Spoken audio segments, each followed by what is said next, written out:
Today's pitch is from an investor that is averaging over 20% 3-month returns on their previous pitches, and they are giving this one a massive price target and calling it one of the most asymmetric situations they've ever seen.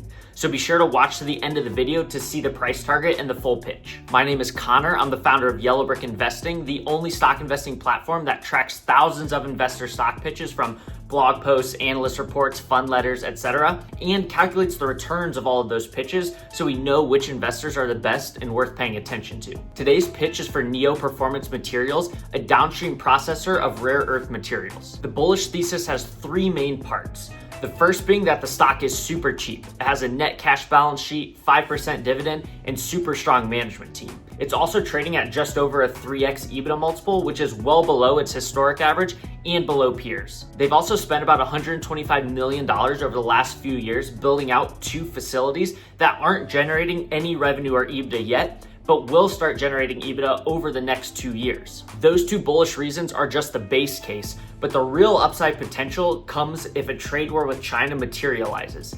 As you know, China owns most of the rare earth minerals and processing and all of that stuff, but obviously in a little bit of a conflict with the US right now. So if they stop exporting rare earth materials, or if the US tries to put export controls on them or anything along those lines, the demand for Neo will go way up. As I mentioned, this stock pitch is from Everyone Hates Poetry, one of the top investors in our database, and they're giving the stock over 100% upside just from the base case, even without a trade war in China. And if a trade war in China does materialize, the EBITDA could skyrocket, which would also skyrocket the stock price and lead to even more multiples of returns. Today's stock pitch is from an investor who's been crushing it, averaging over 70% 3-month returns on their previous pitches.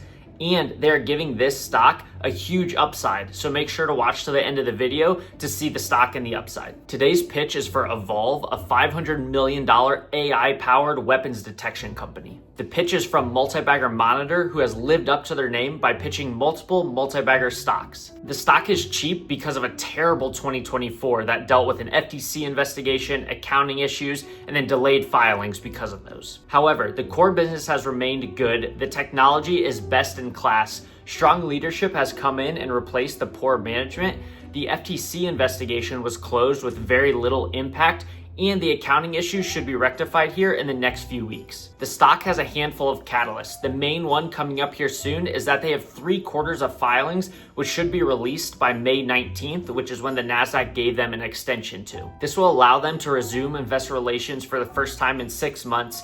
Many shorts are probably going to close up their positions once this delinquent filing status is removed. More hedge funds are going to be eligible to buy the stock, and we'll probably see some analysts start to cover the company again. 2 other catalysts are that when Evolve does release its financials here soon, the ARR should come in somewhere between 30 to 40% growth, and the short interest is at an all-time high. So if these catalysts do come to fruition, we could see a bit of a short squeeze here. The stock is also trading quite cheaply at just 3x ARR compared to public SaaS multiples of over 7x. Because of this, Multibagger Monitor is giving them 100% upside in the relatively near term. Today's pitch is unique because it's a Japanese company, but most of its profits come from its business in the US, which is beneficial for the whole tariff situation. The company is called Tigers Polymer, trading with ticker 4231 on the Tokyo Stock Exchange. While the company is based in Japan, most of its business actually comes from its facility in Ohio, and 75% of their profits come from the US, which helps insulate them from this whole tariff debacle going on right now. The company has been profitable since 1985 and is also dirt cheap. It's a net company with a negative enterprise value at a 0.3x price to tangible book value, a 7.5x PE ratio, and a 5% dividend. If you're looking to expand your portfolio outside of US companies, this one could make sense as part of a basket of cheap Japanese securities that are also somewhat resistant to the tariffs.